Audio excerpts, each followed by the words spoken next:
porque yo creo que lo que se está dando hoy en la Argentina es que se está clarificando mucho más ideológicamente cómo está armado el tablero. Entonces, a medida que va pasando el tiempo, y en la ciudad de Buenos Aires lo sentimos más. O sea, yo sí siento que en la ciudad de Buenos Aires hay un sector de la sociedad que se da cuenta que el paradigma de Larreta está en su ocaso. No Larreta como figura. Hoy una persona me hacía una pregunta en la red y me decía, vos me dijiste que Larreta estaba en su ocaso. No. El que está en su caso es el paradigma, ese paradigma de ciudad, ¿viste? Administrada gerencialmente, administrada con el sentido de la rentabilidad económica solamente, sin sensibilidad social, donde hay, ¿viste? Un espacio verde, te construye una torre, eso no va más. Ahora, construir poder también es construir poder sobre estas ideas, digamos. Y esta elección tiene que servir para eso, para poner lo público en el centro de la escena, para poner lo comunitario en el centro de la escena, para defender la política. Total. Frente a la amenaza de la antipolítica que está a la vuelta de la esquina. ¿No? Fíjate si querés tocar intereses económicos más claros. O sea, a ver, acá hay que entender que para poder llevar adelante un programa de cambio, no solamente tenés que tener clara programáticamente la visión de la Argentina o de la ciudad de Buenos Aires, pues si mañana nosotros, el Gato es jefe de gobierno y nos convoca a todos a gestionar la ciudad, también vamos a tener el mismo problema. Para transformar las estructuras de la sociedad vamos a tener que transformar el estado de la ciudad. Y para eso hay que construir previamente un movimiento cultural que te permita rápidamente llegar y declarar sesiones extraordinarias hasta abril y empezar a meter leyes para darle forma jurídica a ese cambio social. Total. Entonces, esto es construir poder. Construir poder no es solamente afiliar gente o llevar gente a las movilizaciones. Construir poder es sumar volumen intelectual, es generar conciencia en la ciudadanía, es organizarse, es concientizar. Que es lo que hay que mantener, que a veces cuesta, ¿no? Sí. No, cuesta hablar de uno también, porque... Pero hay que hablar de uno también, ¿eh? Pero viste que a mí me da cosa. Es una lista de compañeras y de compañeros también muy militantes, Sí, muy por comprometidos. supuesto.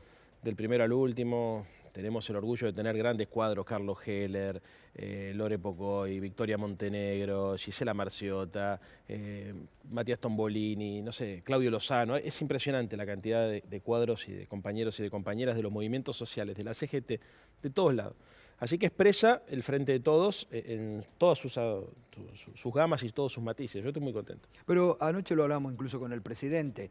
Yo creo que de los últimos cierres de listas en el peronismo, este fue el más tranquilo, ¿no? Sí. Y pareciera que tanto en tu caso como en el de Victoria Tolosa Paz fueron como candidaturas naturales que se fueron como implantando y surgieron naturalmente, ¿no?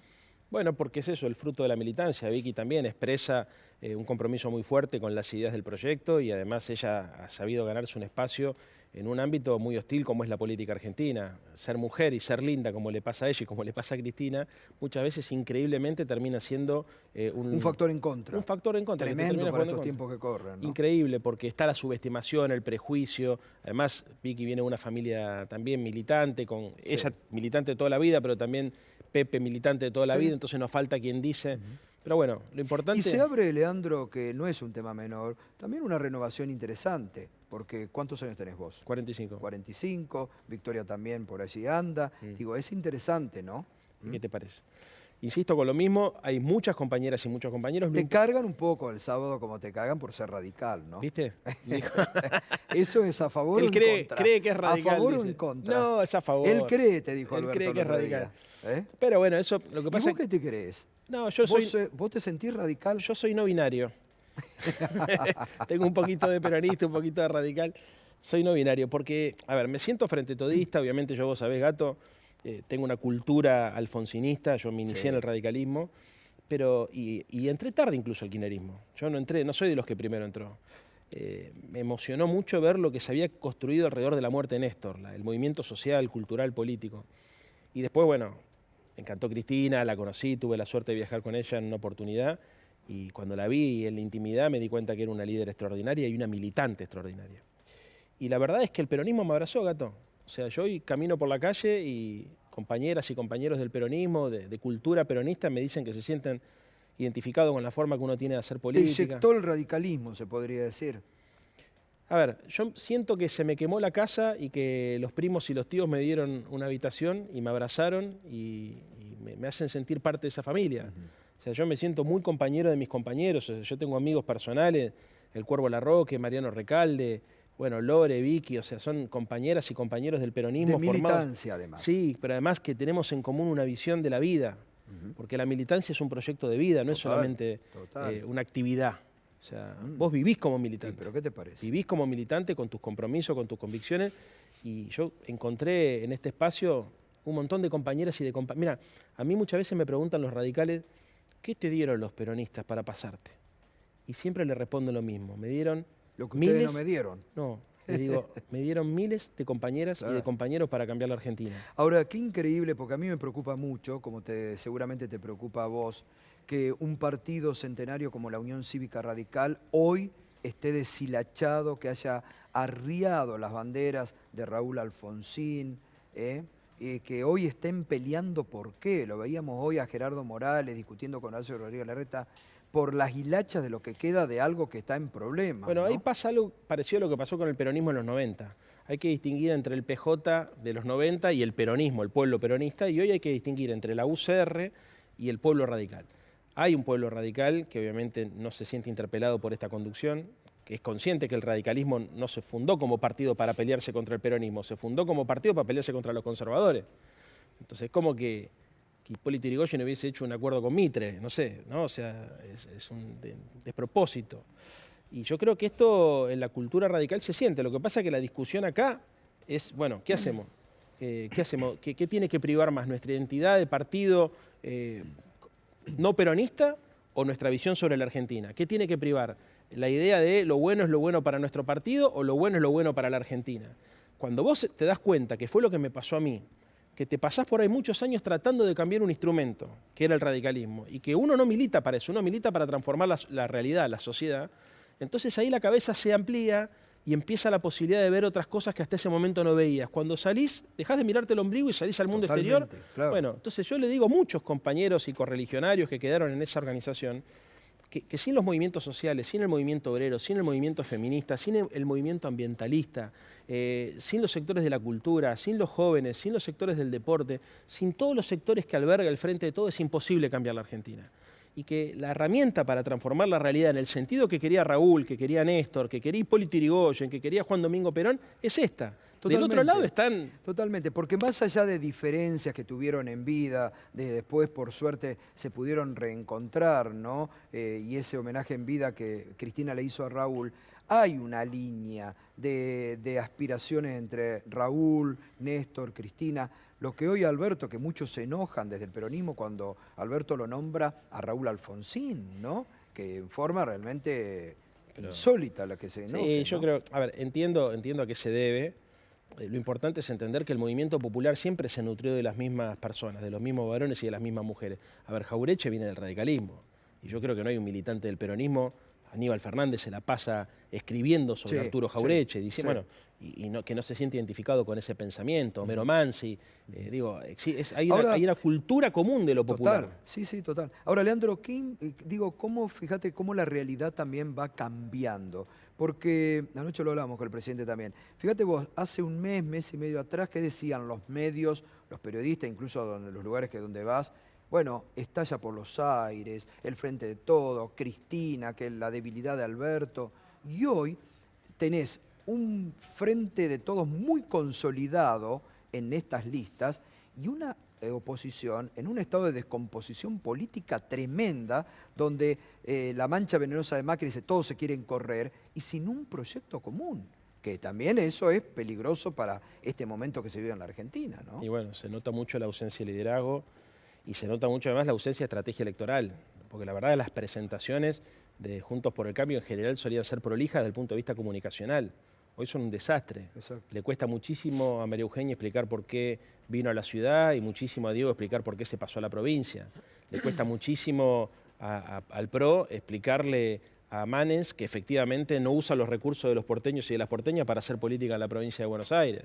Le cuesta muchísimo incluso a los radicales entender esta jugada de Vidal viniendo a la ciudad porque ellos aspiraban a que sea Lustó el que lo reemplaza a Larreta.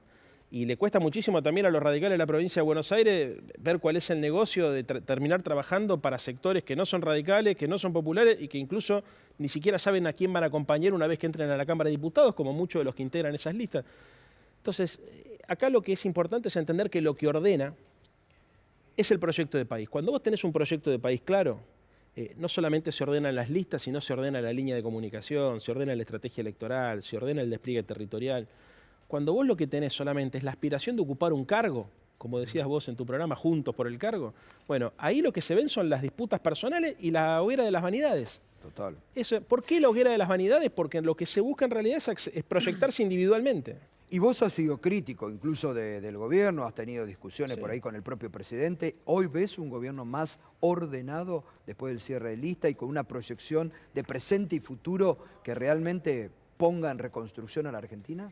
Sí, lo veo más ordenado porque además, a ver, veo más enganchada a la gente con la realidad, o sea, no solamente al gobierno, sino a todos los círculos de la acción política que de alguna manera nutren el gobierno. O sea, a los dirigentes políticos los veo muy compenetrados con la realidad social. El discurso de Cristina fue clave. Sí.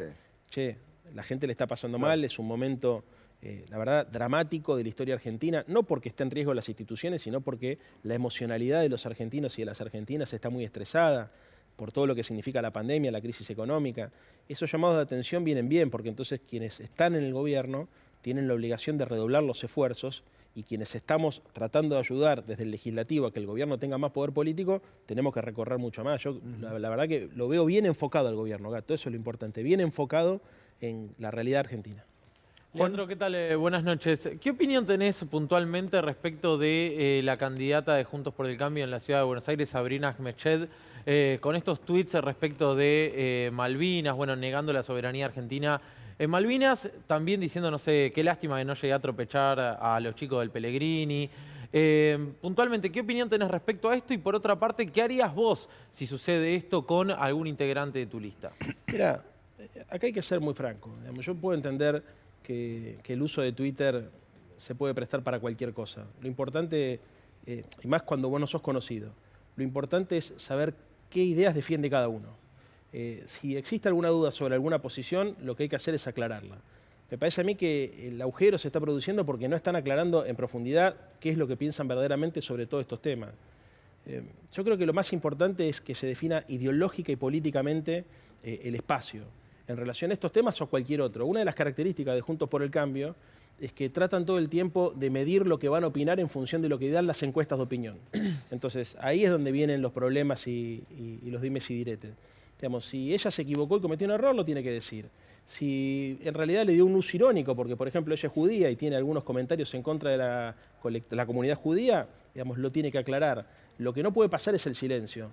Y fundamentalmente creo que, y esto es lo más importante, es el conjunto de la lista, digamos, el espacio político el que se tiene que pronunciar para que no haya dudas, porque vos podés tener un militante que puede cometer un error o incluso puede cometer, digamos, una infracción ideológica, pero lo que no podés tener es ausencia de posición política y la sensación que uno tiene acá es que hay ausencia de posición política frente a temas que son graves y no es solamente por los tuits de esta chica, es porque cuando hablamos de la Pfizer dijimos que las podíamos entregar a las Malvinas, total no costaba nada, y es porque durante la gestión de Macri todos sabemos que se bajó los brazos en relación al reclamo de la soberanía legítima sobre las Islas Malvinas. No era un tema que importara. A partir de eso es donde viene la crisis política.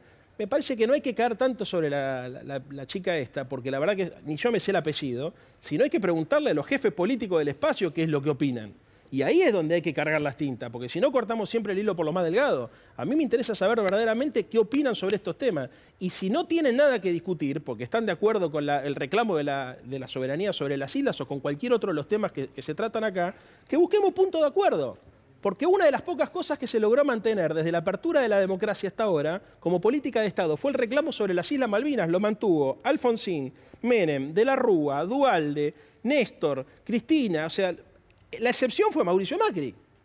El único gobierno argentino. Bueno, o como esto que pretenden ahora hacernos, que yo creo que es por la falta de propuestas y por el despelote interno que tienen, que intentan llevarnos a discutir otra vez el tema de los desaparecidos en Argentina, que es una política de Estado y que no se discute. Yo te voy a decir una cosa, aunque le caiga mal a nuestra audiencia. Yo estoy seguro que María Eugenia Vidal y Diego Santilli no opinan así.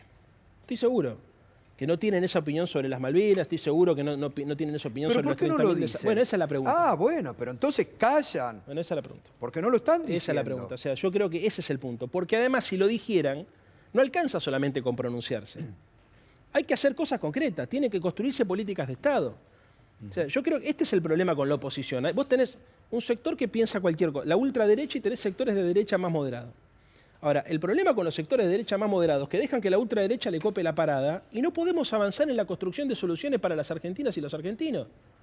Porque tampoco creo que ni Diego Santilli ni María Eugenia Vidal, contra los cuales voy a tener que competir, estén de acuerdo con la posición de Patricia Bullrich en relación a las coimas, a las supuestas coimas en las compras de las vacunas. Sin embargo, tampoco lo dijeron.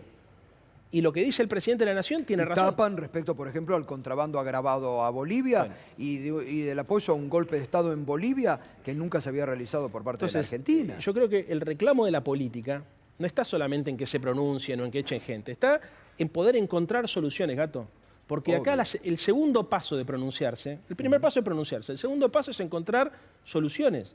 Yo creo que con el tema de Malvinas es un tema muy, muy caro para mí. Se hizo poco, se está haciendo poco. Yo de hecho propuse, por ejemplo, ahora el año que viene se cumple un aniversario del intento de recuperación de soberanía sobre las islas, ¿no? Y lo vengo planteando en el marco de la legislatura también. Bueno, ¿qué vamos a hacer en el 22? Cuando se cumplan los 40 años. Vamos a hacer algo, o sea, vamos a hacer algo los que solamente somos malvineros o lo vamos a hacer todos los argentinos y las argentinas. Todos los argentinos. Entonces, así como el bicentenario fue una fecha de unidad nacional, donde además, si recordás, fue el punto de inflexión del gobierno, ¿te acordás que de Cristina pegó? Totalmente. Bueno, dentro del año que viene, dentro de pocos meses, se van a cumplir 40 años. Sí. ¿Qué es lo que vamos a hacer? Bueno, es una oportunidad de encontrar un punto de acuerdo. Leandro, acá hay un tema interesante también, porque vos, que no venís del peronismo, hoy sos candidato a diputado nacional, pero también siempre hubo un cuestionamiento a un peronismo de la ciudad de Buenos Aires muy pegado a toda la gestión macrista o de Horacio Rodríguez Larreta, donde no presentaba proyectos alternativos, donde no presentaba tampoco diferencias o críticas en la gestión, como vos las viniste expresando. Acá también ahora me parece que vos estás produciendo un recambio en esta actitud, ¿no? ¿Sabés qué expresa un poco también mi candidatura? La decisión de miles de compañeras y de compañeros de ganar la ciudad de Buenos Aires. Nosotros queremos ganar la ciudad de Buenos Aires y gobernar la ciudad de Buenos Aires. En eso estamos trabajando todos los días, Mariano Rey. Todos los que te estoy contando recién son compañeras y compañeros que estamos viendo cómo hacemos para recuperar la ciudad. Y para recuperar la ciudad hace falta conducción política. También para mí fue una gran señal el hecho de que Mariano sea presidente del PJ, porque lo renueva, lo revitaliza, pero necesitamos a todos los peronistas adentro, Gato. A todos los peronistas. Porque además vamos a tener que ir a buscar a sectores no peronistas. Entonces no se tienen que enojar los peronistas si yo trato de hacerle un guiño a un sector del radicalismo. Hay que recrear las alianzas que se ganaron en la ciudad de Buenos Aires. Cuando ganaba Aníbal Ibarro, cuando ganaba Chacho Álvarez en esta ciudad de Buenos Aires, ¿no? Alfonsín hablaba del tercer movimiento histórico y Néstor hablaba de la transversalidad. Es la convocatoria amplia de una mayoría popular, que es lo que nosotros necesitamos hacer en la ciudad. Primero sobre las identidades tradicionales, los radicales, los peronistas, los socialistas, gente que tenga un pensamiento humanista. Y después sobre los independientes, hay que ir a buscar a las chicas y a los chicos, a la gente joven, por eso es importante la agenda ambiental, por eso es importante también ir a buscar cuáles son esos conflictos que están expresados en la ciudad de Buenos Aires para tratar de articularlo y construir un pueblo. El pueblo se construye. Lo que está afuera de los estudios de televisión, es la gente. Total. No es el pueblo. No. El pueblo se constituye cuando se asume como tal y como se convierte en protagonista. Entonces, eso es un proceso de articulación y de síntesis. Y yo aprovecho este programa que están visto por la gente nuestra para pedirle que nos acompañe en ese proceso. No podemos estar todo el tiempo reafirmando nuestra identidad con una suerte de temor, ¿viste?, de inseguridad personal que nos lleva a hablarnos a nosotros mismos. Exacto. Si queremos ser mayoría, Gato, totalmente. nos tienen que acompañar en este proceso, que es el proceso de una búsqueda de una mayoría, que no va a ser inmediato. Nosotros esta elección vamos a crecer en relación a la elección anterior. Seguro. Pero de verdad vamos a poner en crisis el sistema de preferencias que hace 18 años que funciona en la ciudad, cuando todos recreemos, ¿sabes qué? La mística que tuvimos por ahí en la segunda vuelta con Scioli, que la gente se daba cuenta que había que salir a militar y teníamos, y viste, ahí ya no importaba si eras peronista acá, si eras de acá, de allá, lo que importaba era juntar el proyecto nacional, juntar el movimiento nacional para armar una mayoría que le dé a las argentinas y a los argentinos una solución. Leandro, buenas noches. Respecto de esto, justamente, Alberto Fernández dijo en la presentación de las candidaturas, de las listas, bueno, les pedimos que los que nos acompañaron en 2019 nos acompañen ahora en esta elección. ¿Vos sentís que el Frente de Todos tiene que hacer alguna autocrítica frente a este sector, incluso de votantes del Frente de Todos que por ahí se han ido alejando? ¿O cómo lo ves? ¿O es una cuestión, de liderazgos? No, mira, David, el primer punto que hay que entender es que las expectativas prepandemia se prendieron fuego el 20 de marzo. Hay un antes y un después. En segundo lugar, siempre se pueden hacer las cosas mejor y todos tenemos que aprender porque el proceso de acumulación y de síntesis es un proceso experimental. Vos fijate que el mayor riesgo que nosotros tenemos no es que se nos vayan votos al PRO, es que se nos vayan votos a la antipolítica. Claro, por ejemplo, el caso del tema Vicentín. Bueno, hay sectores del Frente de Todos que critican al Frente de Todos con ese ejemplo y lo repiten, bueno, que como que le falta potencia en la confrontación con el poder económico. Pero mira, David, acá no sé si casi te juega una mala pasada el inconsciente porque ibas a decir la palabra poder, tal vez, ¿no? Bueno, y acá hay un punto. Los proyectos populares tenemos que pensar cómo acumulamos poder, porque el poder no se administra solamente, también se construye, porque en la administración de ese poder, el poder se licúa. Entonces, obviamente que las correlaciones de fuerza a veces funcionan como excusa, pero también son reales. A veces funcionan como excusa para justificar que las cosas no se pueden hacer. Pero a veces, viste, las tenés que... No te da la fuerza como bueno, para... a ver, cuando a Néstor le preguntaron por qué lo había puesto arredrado al frente del Banco Central, dijo, ¿qué quieren, que lo ponga Kunkel? ¿Qué estaba queriendo decir con eso? Que la correlación de fuerza no le daba. Muy bien. Sin embargo, después, digamos, la política económica y la política monetaria tomó un rumbo muy claro. Y lo mismo le pasó a Alfonsín. Alfonsín al principio le dio para juzgar a la Junta, pero después, punto final, evidencia de vida, digamos, formaron parte también de un proceso horrible como consecuencia de que existieron 4 alzamientos, ¿no es cierto?, cara pintada. Entonces, las blancas juegan, pero las negras también. Bueno, fíjate vos cómo este gobierno no puede hacer la reforma en la justicia porque le faltan los votos en diputados. Eso es tener poder. Eso es tener poder. Y ahí es donde también toda la militancia se tiene que dar cuenta. La reforma en la justicia no se puede hacer porque no tenés los votos en diputados, porque hay un sistema en diputados que está protegiendo esta justicia macrista que con todo lo que lo hemos visto en estos años. Imagínate, ¿no?, si querés tocar intereses económicos más claros. O sea, a ver, acá hay que entender que para poder llevar adelante un programa de cambio, no solamente tenés que tener clara programáticamente la visión de la Argentina o de la ciudad de Buenos Aires, pues si mañana nosotros, el gato es jefe de gobierno y nos convoca a todos a gestionar la ciudad, también vamos a tener el mismo problema. Para transformar las estructuras de la sociedad vamos a tener que transformar el estado de la ciudad. Y para eso hay que construir previamente un movimiento cultural que te permita rápidamente llegar y declarar sesiones extraordinarias hasta abril y empezar a meter leyes para darle forma jurídica a ese cambio social. Total. Entonces, esto es construir poder. Construir poder no es solamente afiliar gente o llevar gente a las movilizaciones. Construir poder es sumar volumen intelectual, es generar conciencia en la ciudadanía, es organizarse, es concientizar, es producir este tipo de programas de televisión para que las compañeras y los compañeros que están viendo esto tengan herramientas para salir a militar a la calle. ¿Es una bisagra esta elección para el Frente de Todos en ese sentido?